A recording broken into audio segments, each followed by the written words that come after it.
You can't build a masterpiece on a broken foundation. Before the stance, before the paint, and before the power, we had to get our hands dirty. We are stripping back 10 years of neglect and replacing it with the best. Shell fully synthetic, NGK fire, and boss stopping power. This is the reset this Corolla has been waiting for. It's time to stop talking about what this car was and start building what it's going to be. So, I did this thing everyone tells you not to do. I went on Instagram and asked for a workshop.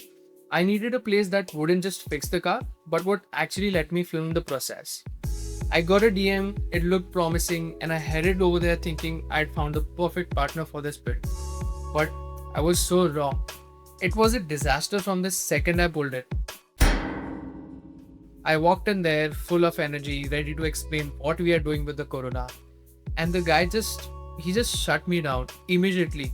It was no, that's not possible, or no, the springs look taller than the actual ones. It's going to make your car look like an SUV and not a sedan. And he wasn't even looking at the car as a project, he just saw it as a headache. Every time I suggested something, he found a reason to hate it. And honestly, that's a complete vibe killer. You can't work with someone who already decided that this car is a failure before even starting. It felt like the air was sucked out of that room. I actually sat in the car for 20 minutes just thinking about, giving up. I don't want to do this. It's, I felt very demotivated. But I called up a friend of mine.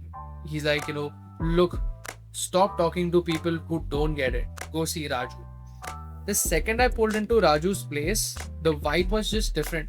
It wasn't fancy, but you could tell that people actually love their cars because cars had come for bigger projects. It felt like a place where things actually get built, not just repaired. I wish I could get Raju to sit down and talk to you guys, but the man doesn't care about the cameras. He just wants to work, and that's the thing about his energy. He never once said no to me. He never asked me why this car. He just looked at the car and started finding solutions. Even when we found parts that were seized or stuck that didn't fit, he didn't complain. He just looked at it like a puzzle. He's the kind of guy who makes you feel like anything is possible with a bit of patience and the right tool. The kind of mindset is the only reason this car is still in the garage and not in a scrapyard.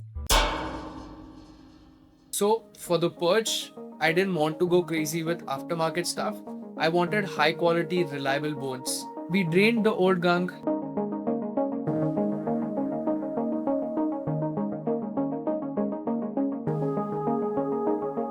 and went with the Shell fully synthetic 5W40. That's the right weight for the engine and gives you the peace of mind when I'm pushing it. While the oil was dripping, we pulled the plugs.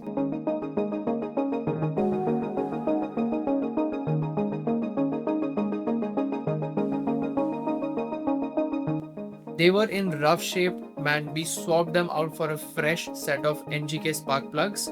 Again, nothing fancy, just the best in the game for a solid spark.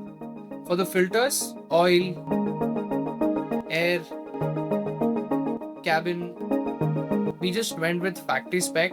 I'm not trying to gain 5 horsepower with the filter. I just want the car to breathe clean air for the first time in a decade. One thing people always skip is the coolant. We didn't just top it up, we did a full flush of the old brown stuff and put in the official Toyota coolant.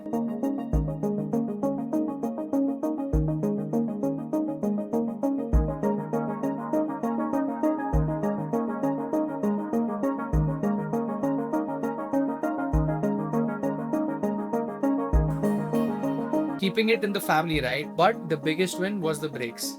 I found out that the factory rotors were originally made by Bosch, so I figured why fix something that isn't broken? We got a brand new set of Bosch rotors for all 4 corners.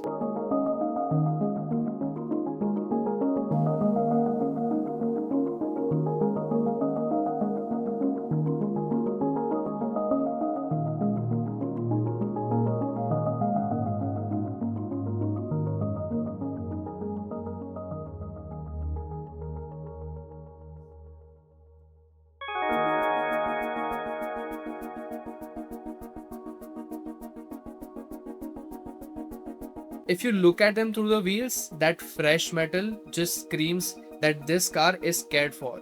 Raju even spent a massive amount of time on the rear subframe bushings. That's tedious, annoying job. But he knocked it out while I was away, no shortcut.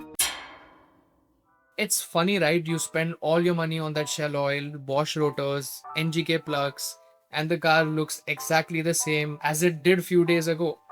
This isn't the sexy part of the build that gets crazy montage, but to me, this is the most important episode. The foundation is finally solid.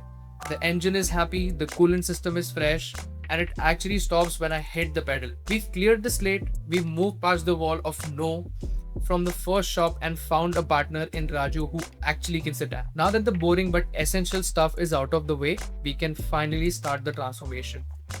Next episode, we are changing the entire silhouette of this car. We are talking wheels, fitment, and we are finally getting rid of the monster truck and ride height. Episode 3 is the stunts, and that's where things actually get interesting. See you next Sunday. Peace.